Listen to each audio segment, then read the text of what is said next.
अगर मैं आपसे पूछूं कि भारत का पहला गवर्नर जनरल ऑफ इंडिया किस एक्ट से बना, या यूपीएसआई में बार बार पूछा जाने वाला सवाल सिविल सर्विसेज की शुरुआत किस चार्टर एक्ट से हुई, अगर जवाब नहीं पता तो यह वीडियो आपके लिए है। अगले 15 मिनट में 1833 और 1853 के दोनों चार्टर एक्ट्स ट्रिक और पीवाईक्यू और एमसीक्यू के साथ ऐसे पढ़ेंगे कि कभी परीक्षा में हम भूलेंगे नहीं। अंत में 5 सुपर एमसीक्यूज भी होंगे, इसलिए वीडियो अंत तक जरूर देखिए। नमस्कार साथियों, स्वागत है आपका एसबी क्लासेस में। मैं हूं सुषमा। यहाँ हम पढ़ेंगे कम, समझेंगे ज़्यादा और सिलेक्शन के हिसाब से पढ़ेंगे। तो चलिए वीडियो की शुरुआत करते हैं। आज का टॉपिक है 1833 का चार्टर एक्ट। आप लोग बताइए, अगर आपको पता है तो 1813 में व्यापार खुला था, तो 1833 में क्या हुआ था? 1813 में हम लोग पढ़े हैं ना 1813 के एक्ट के बारे में। तो व्यापार जब खुला था तो 1833 में क्या हुआ, तो यही आपको बताने जा रहे हैं। तो हम बता रहे हैं आपको कि 1833 में ईस्ट इंडिया कंपनी का व्यापार पूरी तरह खत्म हो गया। अब कंपनी सिर्फ शासन करेगी। क्या किया गया था कि 1833 में ईस्ट इंडिया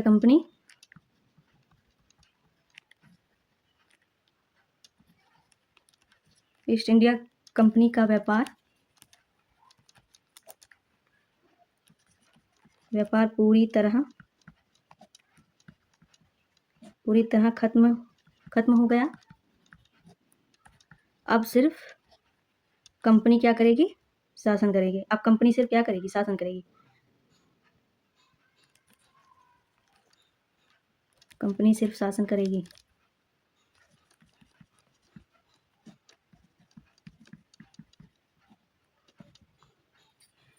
अगले पेज पे चलेंगे। अब 1833 को हम लोग याद करने की कोशिश करेंगे। साथियों, वीडियो लेक्चर अब ज़्यादा नहीं लंबा रिकॉर्ड किया जाएगा। अब वीडियो सिर्फ 15 से 18 मिनट का होगा, ताकि आप लोग जल्दी से जल्दी और बिना बोर हुए पूरा लेक्चर देखें। हमें पता है आप लोगों को लगता होगा इतना लंबा वीडियो देखिए कौन, बाद में देख लूँगा। तो इस पर आज सुधार किया जा रहा है, क्योंकि ज़्यादा ही लंबा वीडियो हो जा रहा था। तो हम लोग सिर्फ 15 से 18 मिनट का वीडियो रिकॉर्ड करेंगे, ताकि आप लोग उसको आसानी से देख सकें, कवर कर सकें उस चीज़ को। तो 1833 बराबर बिग यानी 3, BIG, तीन वर्ड है ना इंग्लिश के, 3 इसलिए लिख दिया मैंने। 18 और 3 यहाँ पे भी है ना, तो 3 यहाँ लिख दीजिए। ये सब सहूलियत के हिसाब से लिखा जा रहा है कि याद हो जाए हमें। ऐसा कुछ कहीं लिखा नहीं गया है, ना ऐसा लिखने का कोई शर्त है, ठीक है। बस याद करने के लिए ये सब किया जा रहा है।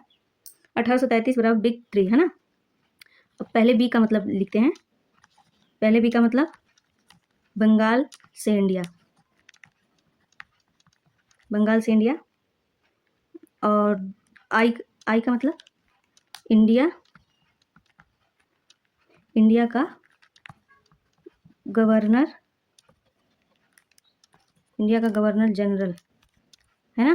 पहली बार हुआ था इंडिया का गवर्नर जनरल शामिल किया गया था। जी से government only,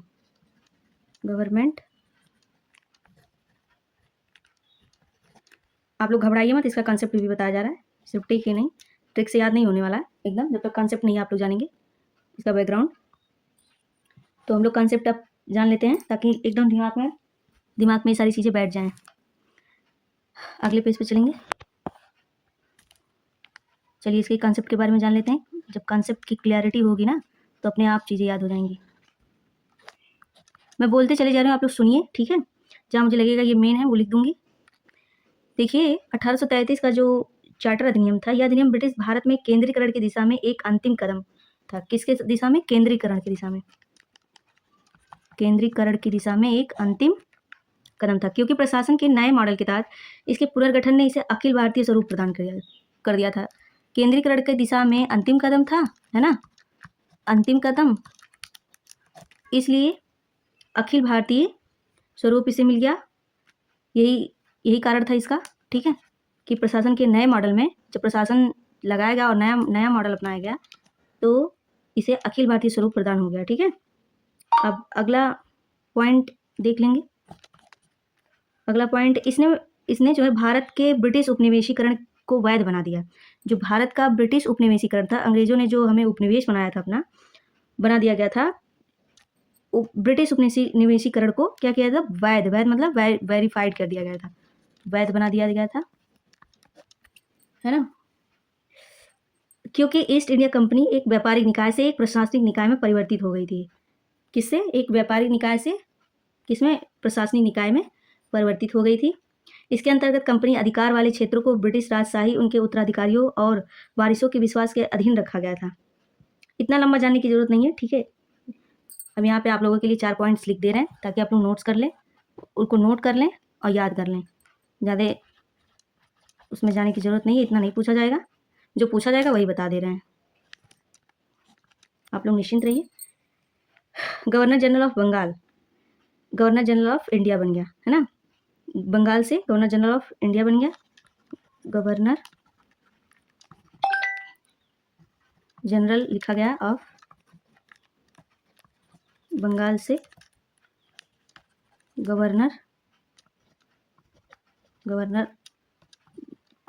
general of India. इस एक्ट के तहत यही किया गया था। ज़्यादा आप लोग उलझिए मत, ठीक है, हम उलझाएंगे नहीं आपको। तो परिणाम क्या निकला? कौन बने थे? Lord William Bentinck. ये महत्वपूर्ण है। अच्छा, मैंने आपसे पूछा था ना कल, लॉर्ड क्यों अंग्रेज लोग इस्तेमाल करते थे। अगर किसी को इस बारे में पता हो तो कमेंट में ज़रूर बताइए, हम तो बताएंगे ही आपको। Lord William Bentinck. इंग्लिश में लिखने से आपको कोई परेशानी तो नहीं है? शब्द हिंदी के ही हैं और ये भी हिंदी इंग्लिश है, इंग्लिश भी नहीं है पूर्ण रूप से, ठीक है। इतना तो आप लोग समझ ही रहे हैं। तो कौन था? 1833 के चार्टर एक्ट में गवर्नर जनरल ऑफ बंगाल से क्या कर दिया गया था? गवर्नर जनरल ऑफ इंडिया बना दिया गया, है ना। फिर इसके प्रमुख कौन थे? लॉर्ड विलियम बेंटिक को बनाया गया था। यही बने थे गवर्नर जनरल ऑफ इंडिया। अब अगला पॉइंट क्या है? कंपनी का व्यापार समाप्त।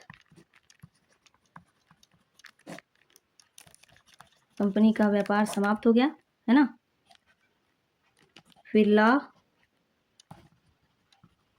कमीशन बनी। लॉ कमीशन के प्रमुख कौन थे? जैसे गवर्नर जनरल ऑफ इंडिया के प्रमुख विलियम बेंटिक थे, ऐसे लॉ कमीशन बनी जब 1833 में। ये बन गया था, ठीक है, इसको याद रखिए, लॉ कमीशन बना था। इसीलिए मैंने मेन पॉइंट लिख दिया, ज़्यादा आप लोग को उलझाने की आवश्यकता नहीं है। हाँ, वनडे एग्जाम की प्रिपरेशन है तो ज़्यादा डीप में नहीं जाना चाहिए। यूपीएससी यूपीपीसीएस नहीं पढ़ रहे हम लोग, है ना, तो उसी के अकॉर्डिंग पढ़ेंगे। तो ठीक है साथियों, लॉ कमीशन बना 1833 में। इसके प्रमुख कौन थे? आप लोग बताइए, अभी मैं बताती हूँ। फिर भारत एक प्रशासनिक इकाई बन गया। भारत क्या बन गया? 1833 के एक्ट आने के बाद भारत जब ये प्रशासनिक इकाई भारत जब बन जाता है तो इसके आगे ही 1853 में और 1858 के तहत हमारे जो यूपीएससी सिविल सर्विसेज है और यूपीपीएससी है, इसका यह आयोग गठित किया गया था इसी प्रशासनिक इकाई के बनने के कारण, ठीक है। ये इसका एक अंकुरण है, शुरुआत हो रही है, आगे बन जाएगा कमीशन, फिर परीक्षा कराई जाएगी। अभी मैंने वीडियो की शुरुआत में ही आपसे पूछा था। भारत एक प्रशासनिक इकाई बना। देखिए साथियों, अगर पढ़ाते वक्त कोई त्रुटि, कोई कमी अगर कुछ रह जाता है तो आप लोग थोड़ा देख लीजिए, ठीक है। ह्यूमन एरर है, इसमें कोई बहुत बड़ा इशू नहीं है। हम ये नहीं कह रहे हम एकदम परफेक्टली पढ़ा देंगे, पढ़ाने का प्रयास जरूर करेंगे और ऐसे प्रयास से ही एकदम परफेक्शन भी आ जाएगा। बस आप लोग साथ दीजिए मेरा, आप लोग साथ रहेंगे, इंटरेक्शन बराबर रहेगा आप लोग का हमारा, तो पढ़ाने में भी मुझे अच्छा लगेगा और मोटिवेशन भी मिलेगा कि आगे अगला लेक्चर रिकॉर्ड करें।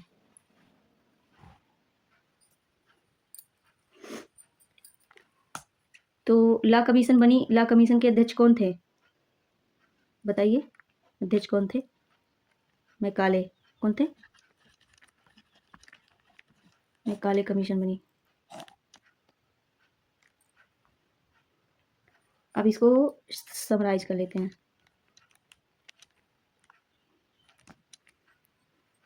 गवर्नर जनरल क्या, इसको समराइज करने पे क्या प्राप्त होगा?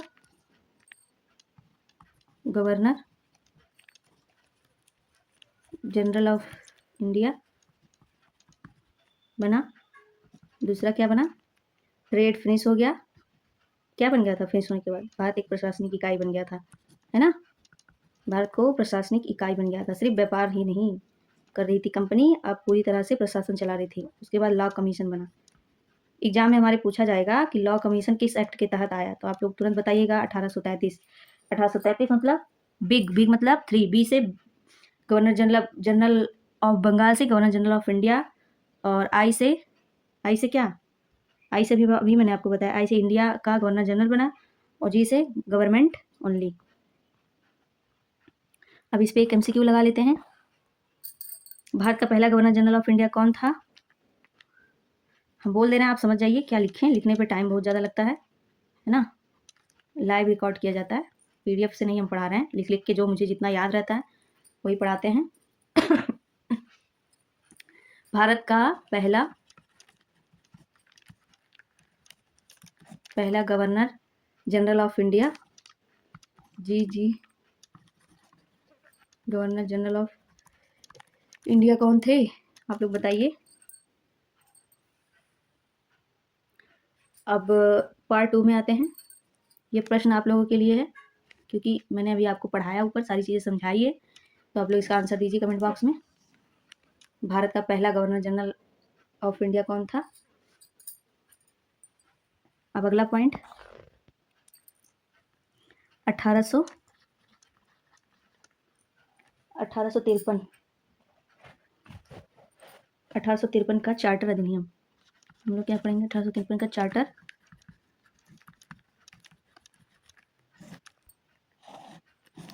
चार्टर अधिनियम।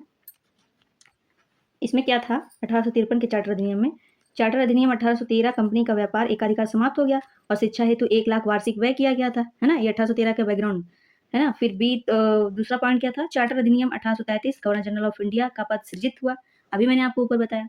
फिर पहले कौन बने थे, अभी मैंने आपसे पूछा है और बताया है, ऊपर जो भी पढ़ाया था उसको आपको बताना है, मैं नहीं बताऊंगी। फिर आप कमेंट बॉक्स में बताइए, जिससे हमारा और आपका इंटरेक्शन बना रहे लेक्चर में, वीडियो में।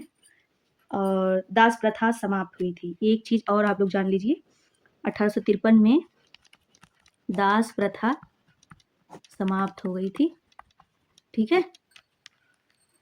और क्या हुआ 1853 में? चार्टर अधिनियम 1853, विधान परिषद के सदस्य चुने गए, सिविल सेवा में प्रतियोगी परीक्षा की शुरुआत। चलिए ये लिख देते हैं, ऊपर तो मैंने बताया, ये लिखा है चार्टर अधिनियम। ये सब मेरे कंसाइज नोट्स हैं साथियों, और उसी से मैं आपको पढ़ा रही हूँ, ठीक है। जैसे जैसे मैंने लिखा है, जो की पॉइंट्स, की वर्ड, सेंटेंसेस जो भी मैंने बनाया है वो सब आपको बताया जा रहा है, लिखवाया जा रहा है। 1853 विधान परिषद के सदस्य चुने गए, विधान परिषद के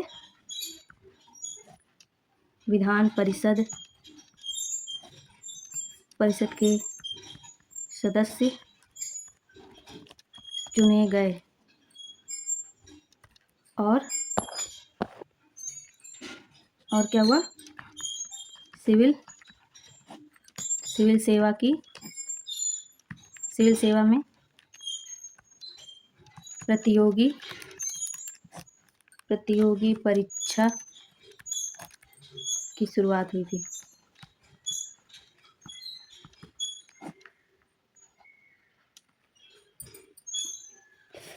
अब और एक पॉइंट और जान लेते हैं इसके बारे में। 1853 महत्वपूर्ण है, इसलिए मैंने इसको लिख दिया ताकि आप नोट कर लें। इन अधिनियमों ने केंद्रीय प्रशासन, कानून निर्माण और सिविल सेवा प्रणाली की नींव रखी थी। अभी मैंने जस्ट आपको बताया, ठीक है। केंद्रीय प्रशासन, विधान परिषद के सदस्य चुने गए, सिविल सेवा परीक्षा की नींव यहीं से बनी, प्रतियोगी परीक्षा की शुरुआत हुई, और कानून निर्माण हुआ। ये भी आप लिख सकते हैं कि कानून का निर्माण प्रारंभ हो गया यहीं से, ठीक है। अब इसका भी एक ट्रिक बना लेते हैं। इसका भी ट्रिक मैंने लिखा है, आपको बता दे रही हूँ। इसका ट्रिक है 1853 बराबर मेरिट, MERIT, मेरिट। ये तो और आसान ट्रिक बना था। कुछ ऐसे होते हैं ना कि हमारे यूज टू शब्द में आ जाते हैं, यूजुअली शब्द में प्रयोग वाले मिल जाते हैं, कुछ का थोड़ा सा घुमाना पड़ता है, ठीक है। तो वो भी याद करने लायक होता है, छोटा रहता है। जैसे अभी 1833 बताया मैंने बिग करके, तो वो भी तो याद ही करने लायक है, आप याद कर सकते हैं। अब इसको मेरिट को हम लोग एक्सप्लेन करेंगे। M बराबर मेरिट ही है, MERIT, मेरिट। E बराबर एग्जीक्यूटिव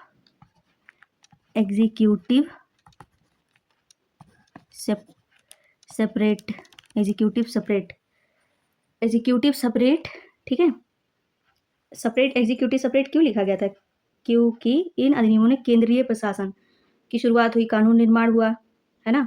और आर से रिक्वायरमेंट, रिक्वायरमेंट किसकी? सिविल सेवा परीक्षा का रिक्वायरमेंट प्रारंभ हुआ, आवश्यकता लगी, और जिससे अभ्यर्थियों के बीच प्रतियोगी परीक्षा की शुरुआत की गई।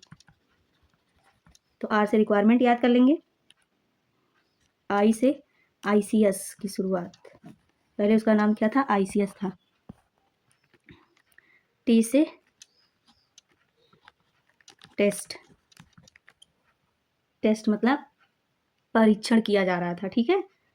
परीक्षण वही सारी चीज़ें हैं। प्रतियोगी परीक्षा की शुरुआत हुई, आईसीएस की स्थापना हुई, रिक्वायरमेंट किया गया, कानून का निर्माण हुआ, है ना। और टेस्ट, टेस्ट मतलब परीक्षा कंडक्ट कराई गई यहीं से 1853 के तहत से। तो पहली बार ओपन कंपटीशन का सिद्धांत हुआ, फिर दूसरा लेजिस्लेटिव और एक्सिक्यूटिव अलग अलग, अभी मैंने बताया ना कि विधान परिषद के सदस्य चुने गए, अलग अलग चुने गए, और सिविल सेवा की शुरुआत हुई, सिविल सर्विसेज की नींव रखी गई। आज की यूपीएससी परीक्षा की ऐतिहासिक शुरुआत यहीं से हो गई थी, ठीक है। यही जो हम लोग ट्रिक में अभी पढ़ रहे हैं। अब 1853 हमारा बूस्टर बन गया क्या? 1853 बराबर मेरिट, यही बस याद रखना है। अब इसका एक प्रश्न कर लेते हैं। प्रश्न है, प्रतियोगी परीक्षा का सिद्धांत किस चार्टर एक्ट से जुड़ा है?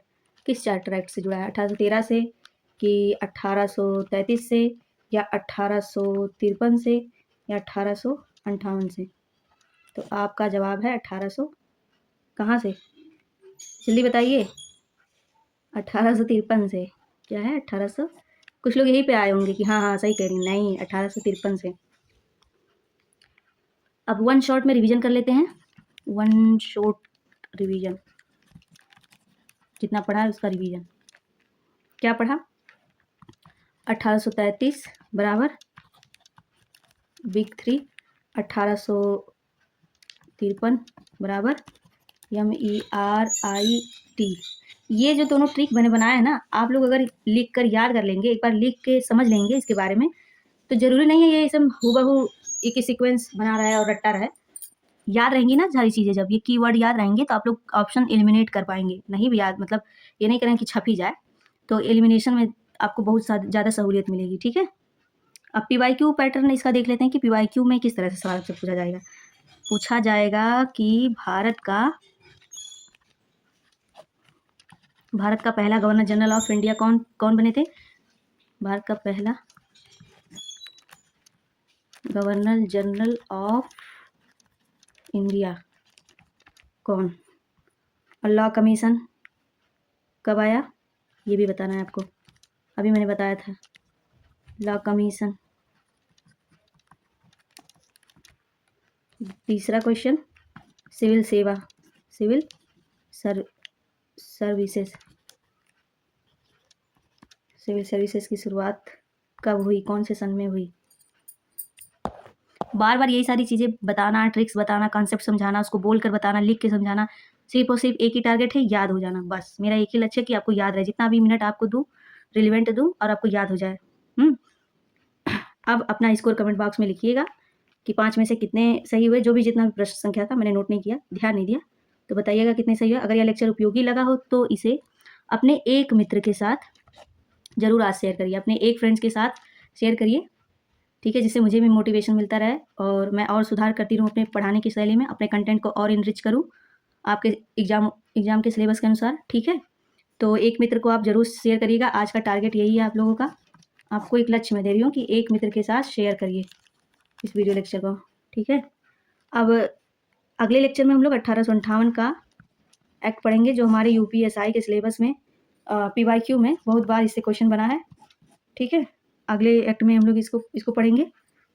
तो तब तक के लिए अपना ख्याल रखिए, मिलते हैं अगले वीडियो में, धन्यवाद।